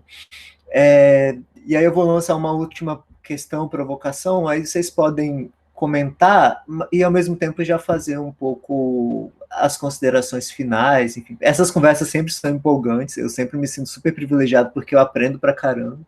Mas, enfim, se a gente também coloca um vídeo muito grande, acaba que as pessoas não veem, né, essas limitações aí do mundo digital. E aí, a partir também, né, buscando um fechamento e a partir dessas reflexões todas que vocês fizeram, eu fico pensando nessa questão da relação com o público, mas também trazendo um pouco para o nosso momento presente, né, de pandemia, do isolamento social e em um plano mais macro, né, que ultrapassa esse momento que a gente está vivendo, que é a questão da política, da macropolítica, né, de tudo isso que a gente está vivendo, a ignorância como política de Estado, né, todas as pautas negacionistas, não só de negacionismo histórico do conhecimento, mas do conhecimento científico, enfim, toda essa barbárie que a gente tem visto de perto acontecendo dia após dia, né? Então, seriam basicamente duas questões em uma, né? Como vocês observam essa situação, né? Como foi possível a gente chegar a partir da perspectiva de vocês nesse momento em que a ignorância não é só um motivo de orgulho, né, por parte da principal figura, né, do poder executivo, mas como isso reverbera na sociedade, e também como uma estratégia de governo mesmo, né, não é simplesmente uma cortina de fundo, é uma estratégia, né, tipo, isso que a gente na história tem falado de usos políticos do passado, né? Quando um cara desse está falando que a tortura foi boa, que a ditadura matou foi pouco, não é simplesmente um arrobo assim de uma pessoa idiota, embora seja também, mas é uma estratégia política de justificar práticas autoritárias do presente, né? Isso que eu falei, que a gente tem tratado como usos políticos do passado. Então é nesse sentido. E aí, para terminar, como vocês veem que esse momento específico do Brasil, e mais focado na questão da pandemia, muda para vocês a maneira que vocês pensam em continuar produzindo, assim? Porque a Georgina já apontou o pensamento um pouco dela, que ela acha que há uma mudança, né? Aparentemente, pelo que ela disse, para pior, no sentido dessas diferenças ficarem mais acirradas, né? Educação à distância e tudo isso, desigualdade digital, né? Que é fruto também, né? De outras desigualdades. Mas como vocês têm refletido sobre o impacto que isso vai ter na produção de vocês, nas reflexões, e que já estão sendo feitas, né? Mas que por enquanto eu acho que a gente vive meio um momento de pausa, assim, né? De uma pausa meio esquisita, porque está todo mundo trabalhando, mas ao mesmo tempo muitas pessoas estão impedidas de fato de trabalhar, né? Quando que vai se voltar a ter uma peça de teatro no sentido tradicional, né? De se ir a um teatro, enfim. É mais ou menos isso. Acho que agora eu já não me lembro mais qual a ordem, mas acho que a gente pode começar com a Georgina e. Bom, eu fico pensando que a gente achou que estava tudo bem num determinado período e deitou em berço esplêndido, né? Então, a gente achou que tinha resolvido os problemas de educação, a gente achou que as pessoas todas já, que a gente nunca mais chegaria, eu penso isso assim, eu nunca pensei que essa questão da ditadura fosse voltar com tanta força, eu nunca pensei que a gente fosse participar de manifestação de novo, correndo da polícia, com bomba, com tudo isso, eu achava que isso tinha ficado mesmo no passado, mas aí eu fico pensando assim, eu acho que a questão da ditadura do hoje, do cara dizer, né, do cara que mora na Baixada, dizer tem que ter ditadura mesmo, a polícia matou foi pouco, na verdade, a ditadura matou foi pouco, ele confunde essa questão da ditadura com a questão da segurança pública, né? Então, a situação ficou muito ruim, né? Os assaltos, a marginalidade, né? Hoje você tem o domínio do tráfico e o domínio da milícia, essas coisas se misturam o tempo inteiro nas comunidades, você tem uma ordem estabelecida, você tem que cumprir um determinado rito para você chegar na sua casa e sair todos os dias, imposto ou pela milícia ou pelo tráfico. Então, para ele, você invadir com o exército, com a força, era muito interessante, porque vai acabar com tudo isso na cabeça dessas pessoas. Então, eu acho que quando o sujeito diz a ditadura matou foi pouco, ele diz que tem que voltar à ditadura, eu acho que ele pensa nessa questão da segurança pública, confunde isso com a segurança pública, não é? Porque a gente é taxado por essa ignorância que está no poder de marginais. Essa ignorância que está no poder diz que os comunistas querem a desordem, querem a orgia, né? Querem são imorais, né? Então, eu acho que isso é um pensamento. Outra coisa é, sinceramente, eu acho que o trabalho da gente agora, é claro que na arte a gente tem que continuar sempre preocupado com essa questão do didatismo, de não ser didático. Mas eu acho que a gente tem um trabalho enorme pela frente, que é quando acabar isso tudo, é um trabalho de educação, de formação de base, de novo, entendeu? Estar nos lugares, discutindo com as pessoas, e cada vez mais a gente está preocupado com a disseminação do conhecimento, não é? Porque eu vejo as teses, né, as dissertações e as teses, e os que falam para aquele grupo só. Né, as pessoas defendem e fazem milhares de livros e publicam, e está sempre publicando para os mesmos. Você vai num congresso, tem uma pessoa falando para 5. Né? Então, eu acho que essa difusão do conhecimento ela tem que se tornar muito, muito, muito, muito, muito forte. Né? Por exemplo, uma figura como Átila Yamarino, que a gente falou, né, que consegue pegar um assunto difícil como é a biologia, a ciência, e transformar aquilo numa coisa mais palatável. É claro que ele também não fala para todo mundo, mas eu acho que também tem um lugar, né? Ele fala para uma grande massa, coisa que não se conseguia falar antes, porque também a formação de ciência na escola é muito ruim, é muito precária. Então, acho que ao mesmo tempo que a gente tem que fortalecer uma formação boa nas escolas, e isso só com formação de professores, uma formação séria, se a gente tivesse um ministro da educação, né? Bom, a gente está no meio de uma pandemia e não tem um ministro da saúde, né? Então, isso já é uma demonstração do que a gente vai enfrentar, do que a gente está enfrentando, do que a gente está passando. Um momento que acho que ninguém aqui nunca sonhou, pensou no mais horrível pesadelo que fosse viver. Então, eu acho que é um trabalho de formiguinha outra vez, porque a gente fez um trabalho de formiguinha antes, né? A esquerda fez um trabalho de formiguinha durante a ditadura, que fez com que a gente saísse da ditadura, mas aí a gente deitou em berço esplêndido depois. A gente achou, bom, tá tudo ok, tá tudo legal, né? E discutir muito a importância, que eu acho que isso é uma coisa muito séria para os jovens, né? Que é importante você ser e não ter. Né? Então, é claro que é muito fácil falar isso quando eu tenho um computador na minha casa, como eu tenho, porque eu também esse discurso, porque fulano, como se dizia muito na época do Brizola, você vai dar comida na escola, a própria esquerda achava que aquilo era um absurdo, que era assistencialismo, né? Ter comida na escola, mas quem tem comida em casa não fica preocupado se vai comer ou não, então tem que ter essas coisas, né? Por que eu posso ter um celular e o sujeito que mora na favela não pode ter? Não é? Agora, o que eu acho é que tem que ter uma mediação disso para que eu também não tenha um celular da Apple que custa R$5.000, R$6.000, entendeu? Para que todo mundo tenha um celular que dê para fazer as coisas que precisam ser feitas. Não é que o sujeito não tenha que ter, eu também não tenho que ter, ninguém precisa de um celular, não sei se o cara é designer, mas um professor não precisa de um celular da Apple, um professor, um divulgador de ciência, ele vai precisar de material para poder se comunicar com os alunos, e o aluno vai ter direito a ter as mesmas coisas que ele, né? Então, isso é que eu acho que é uma coisa que a gente precisava fazer, mas aí, como diz meu filho, é só a revolução, né? Eu não sei se é mesmo só a revolução, ou se... E a gente, sei lá, eu tenho pensado muita coisa nessa pandemia, inclusive eu tenho pensado uma coisa que eu nunca pensei que eu fosse pensar, que é passar a ser vegetariana. Eu adoro carne, eu sou absolutamente carnívora, mas eu tenho pensado muito nisso, não porque eu tenho... eu fico pensando também em mudar essa coisa do foco da literatura e começar a discutir, pensar na prepotência do homem sobre a Terra, entendeu?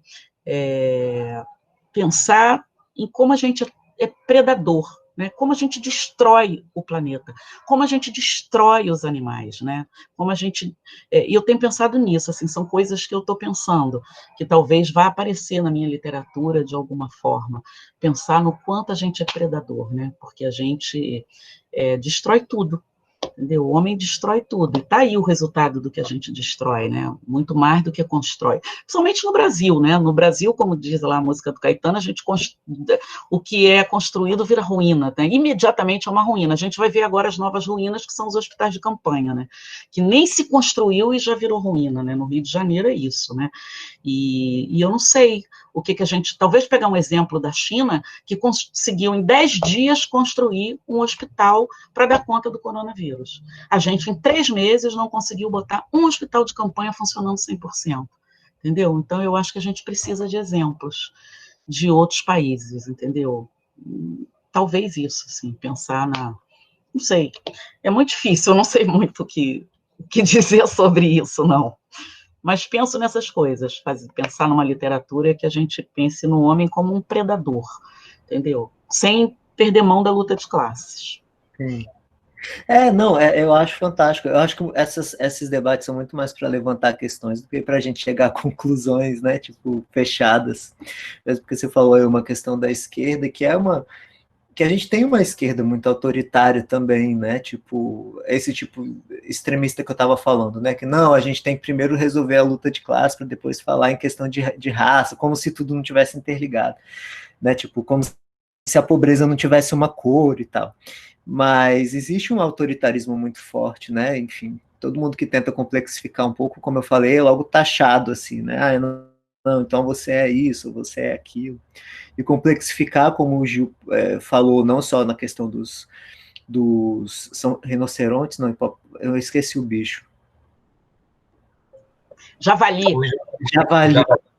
E o do próprio Pássaro de Copacabana, que é isso, é complexificar, é trazer esse lugar incômodo, né? Que não se encaixa num perfil. Ah, não é porque é a travesti que vai ser super progressista, de esquerda, né? Tipo, colocar essas pessoas, né? E até problematizar essas pessoas, por exemplo, tem um negro que foi colocado na Fundação Palmares e que é o caos, assim, né? Tipo, racista e defende pautas absurdas. Então, são essas figuras, talvez a gente consiga compreender mais a partir dessas figuras que parecem absurdas do que aquelas que já se encaixam num quadradinho, né? Tipo, do viado militante, tal. Enfim. Pode vir, Gil? Vamos lá. Bom, enfim, eu tô aproveitando essa quarentena para tentar diminuir uma porcentagem mínima de ignorância minha sobre muito sobre o Brasil, né? E você foi uma das pessoas que me estimulou a isso com aquele livro, com toda a nossa discussão. E tem um amigo meu, Joaquim, que ele não sei se é promotor, desembargador de São Paulo, ele é de Salvador, e a gente vem conversado sobre algumas coisas, os meus tweets ele tem sempre comentado, e aí ele me empurrou para ler, por conta das demandas que eu estava falando, José Murilo de Carvalho. Eu li Os Bestializados, li agora A Construção da Ordem, estou para começar o Teatro de Sombras, que é o mesmo livro, só que são dois livros em um. E tinha acabado de ler O Brasil, uma biografia da Lilia Schwartz, daquela outra mineira que eu esqueci o nome agora, e estou tentando ler um pouco mais, e vou percebendo o quanto a gente não sabe nada, né? Você acaba de ler um livro desse para saber que você precisa ler mais 10 para conseguir entender essa história, que é muito complexa do Brasil e que é incrível, de várias coisas, né? Tem um amigo meu, João José Reis, que é um puta historiador, e que eu tenho essa mácula no meu currículo de nunca ter lido nada dele, estou falando isso publicamente para mostrar o meu erro grave. Só que eu vejo os livros dele, aqueles tijolos, e eu fico querendo ler todos, aí eu falo, meu Deus, mas eu tenho outras coisas para ler, eu tenho outros projetos e tal. Então, dando uma olhada, por que eu estou falando disso? Porque quando a gente percebe a formação, a deformação e a não formação do nosso povo, né? Quando você percebe que a gente tem todo um século XIX, onde não existia o trabalhador e não existia o povo, porque ou existia a elite ou existia o escravo, então não houve uma formação de um pensamento, né?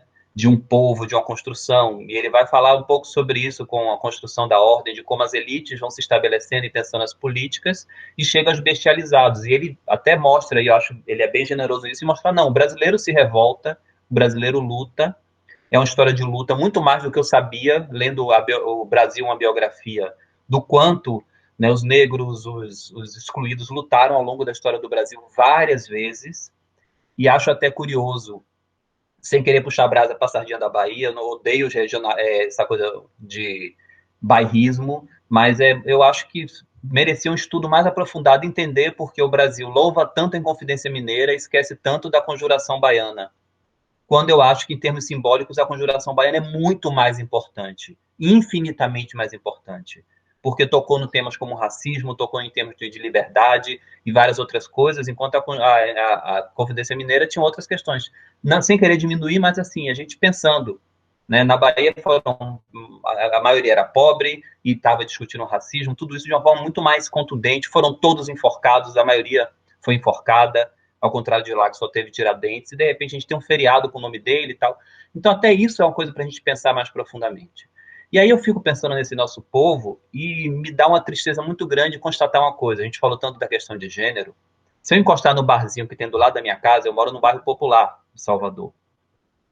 Se eu encostar nesse bar para tomar uma cerveja e passar um homossexual do outro lado da rua, e eu falar para aquelas pessoas, rapaz, para esse viado aí, isso é falta de porrada. Como é que anda desse jeito se rebolando? Isso foi falta de uma surra, de o pai dar uma regulagem em casa. Essas pessoas vão concordar comigo. O brasileiro comum ainda é homofóbico, ainda é racista. Uma vez eu estava na ilha de Boipeba, brincando com umas crianças de lá, tinha tomado cerveja, eu adoro brincar com crianças, os molequinhos tudo de lá, os filhos dos nativos. Todos eles cafusos, se não negros, mas a maioria de cafusa, né? A maioria é cafusa, porque é uma mistura de índio com negro, que tem lá muito forte. E aí eu comecei a brincar e tal, e veio uma das meninas, eu fui brincar com ela também, aí todos os outros meninos falaram assim, não brinque com ela não, que essa filha de negão, de preto fedorento, fez um comentário racista, só porque a menina era mais preta do que todos eles. Aí eu parei um momento e falei, vem cá, vocês acham que vocês são brancos? Olha a cor da pele de vocês, vocês são tão pretos quanto ela. Aí eles olharam pra minha cara como se eu tivesse falado uma coisa assim, eu abri um portal da eternidade para eles pensarem em outras coisas, então assim, a gente ainda tem um longo caminho complicado desse brasileiro comum que tem preconceito com tudo que não é o problema dele. Então, a gente vai ter, entendeu, o gay racista, a gente vai ter o negro homofóbico, a gente vai ter... Porque a gente ainda não tem uma consciência ampla, enquanto sociedade, de todas as nossas mazelas. Inclusive provando uma coisa que é ao contrário do que a esquerda pode pensar, se a gente resolvesse 2 problemas do Brasil, para mim estava tudo resolvido. Se a gente resolvesse o racismo e a homofobia, estava tudo resolvido, porque boa parte do problema que a gente está vivendo agora é esse macho, escroto, machista, que odeia o gay, é a questão do branco humilhando o negro. Então são duas pautas altamente necessárias e urgentes para se pensar. Só que elas não se batem, é uma confusão danada, e esses identitarismos que vão, às vezes, se fechando, cada um no seu grupo, e achando que a sua pauta é mais importante que todas as outras também, que isso acaba sendo um problema, porque a gente acaba não dialogando, e fica uma coisa fragmentada, que é o famoso dividir para conquistar. E já dizia, né, uma casa dividida não permanece em pé, está lá na Bíblia, não sou eu. Então, para quem acredita, né, que existe Deus, essas coisas aí, então, está lá na Bíblia para quem quiser ler. Então, eu acho que a gente tem um problema ainda de formação, e eu fico muito emocionado em ver o que Georgina faz, né? A gente tem que ir lá, tem que mexer com essas pessoas, a gente tem que abrir a cabeça dessas pessoas todas para elas entenderem o país que elas vivem. Mas isso é muito complexo ainda. Então, ao contrário de Georgina, eu meio que estava esperando. Eu estudei muito o golpe de 64 para escrever o Pássaro de Copacabana, para não falar besteira. Graças a Deus, todo historiador que depois de ler o texto só teve com a correção que Patrícia Valim falou para mim, Gil, você está falando de um estilista aqui que na época nem existia. E aí eu vi que tinha um erro histórico ali e acabei botando Denner, inclusive. Me dei conta de que Denner, para falar de um brasileiro, ainda mais um cara que fez os vestidos da mulher de Django, né? Então, ficou até mais... Ela me ajudou bastante nisso com a besteirinha, mas enfim. Então, como eu estudei muito golpe e fui vendo aquilo tudo, ainda mais depois de ler o livro de Flávio Tavares, né?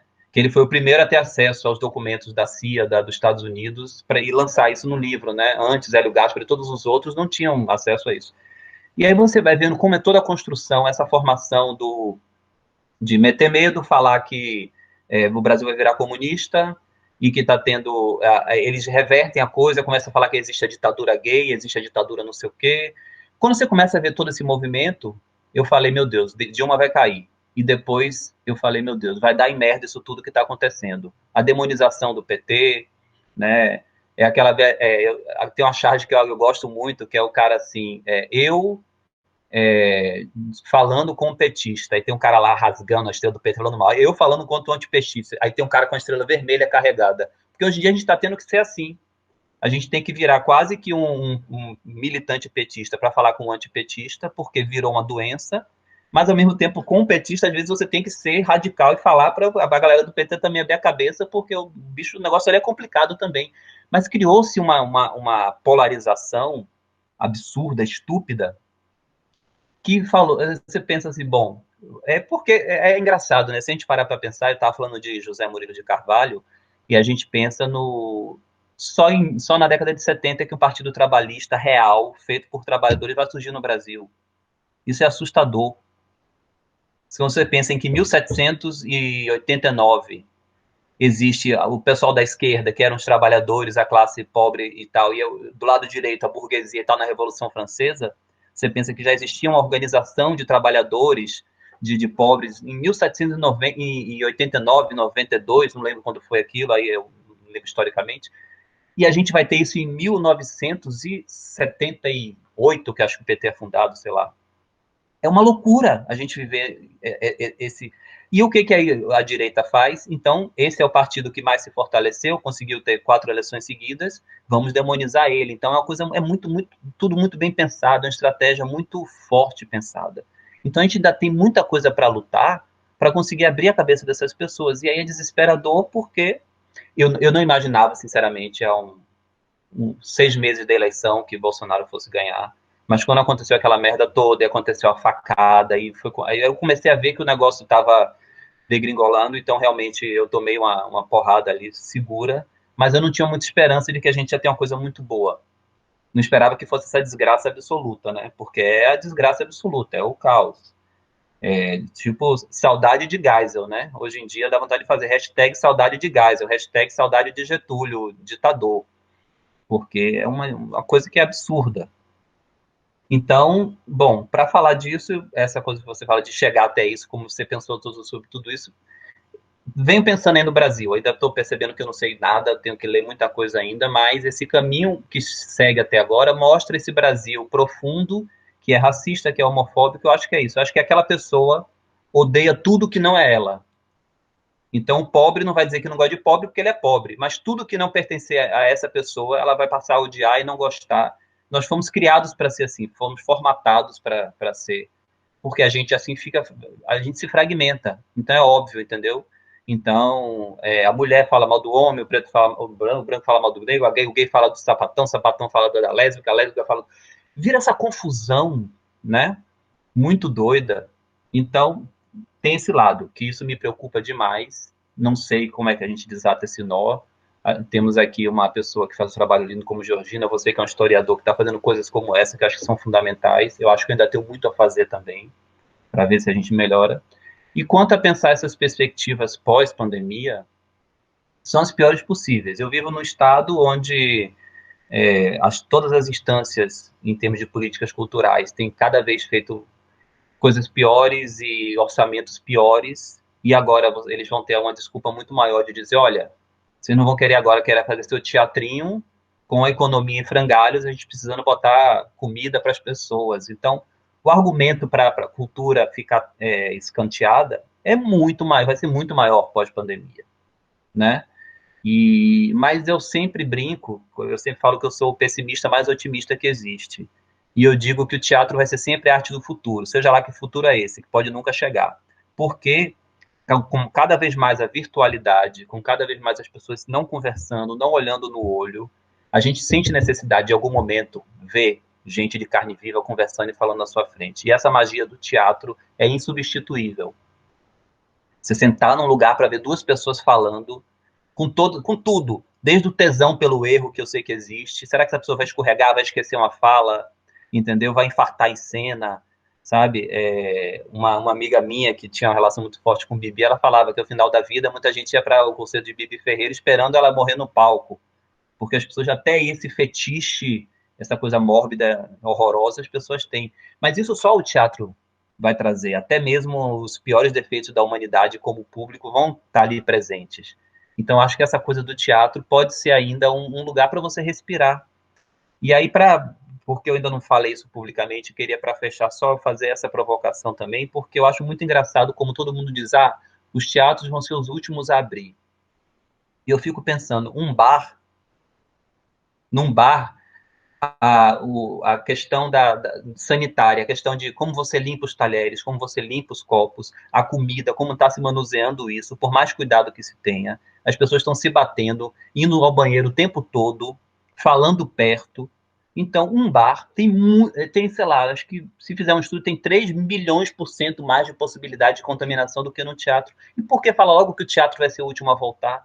É impressionante como até nisso nós somos estigmatizados como já demoniza, porque você já cria no público um receio. Gente, eu não vou para o teatro porque eu vou me contaminar. Então é melhor ir num boteco e naquele banheiro sujo, mijar no lugar que 15 pessoas contaminadas podem ter mijado e tocado em tudo, e sem máscara e não sei o quê, mas no teatro, com poltronas separadas, com toda a higienização. Será que você não pode ver uma peça? Então, quer dizer, até nisso a gente tem um problema sério com as artes, mesmo de forma equivocada, somos demonizados e estigmatizados até nesse ponto. Então, isso me dá também uma desesperança, porque falta pessoas clarividentes nesse país que possam abrir a boca e falar coisas que prestem, né? E com o desgoverno que o Brasil está, é tudo bem pior. Mas é isso, senão vou continuar aqui, como sempre digo, a noite inteira falando. E, bom, já que são considerações finais, muito obrigado. Adoro quando eu saio de um lugar como esse, querendo pesquisar mais.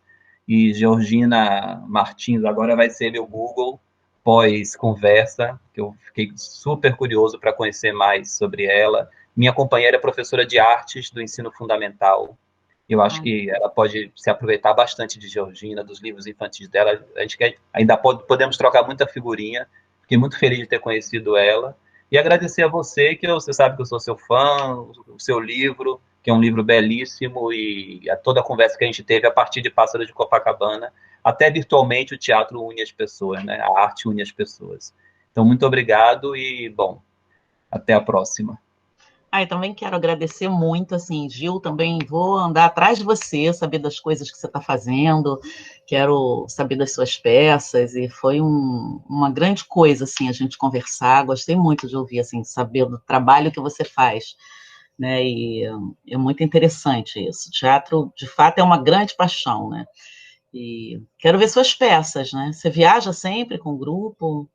Fiquei interessada nesse Teatro do Nu, né, que é o... É o Teatro Nu o nome. E a gente, enfim, a gente chegou a fazer bastante festival uma época, isso foi começando a ficar mais escasso por conta de subvenções, de patrocínios. Tomamos as duas rasteiras de festivais que a gente ia, acabou que não teve verba suficiente, a gente precisa arranjar passagem. E hoje em dia está bem difícil, né? Porque não vai ter teatro esse ano e não sei como é que os festivais vão voltar no que vem. O último espetáculo que eu fiz, que é As Tentações de Padre Cícero, é um espetáculo que eu tenho muito carinho por ele. Eu conto a história de Padre Cícero, mas faço um sobrevoo sobre questões políticas e históricas do Brasil, 50 anos da vida de Padre Cícero, mais ou menos. Eu vou de 1873 a 1930, mais ou menos, 32 por aí.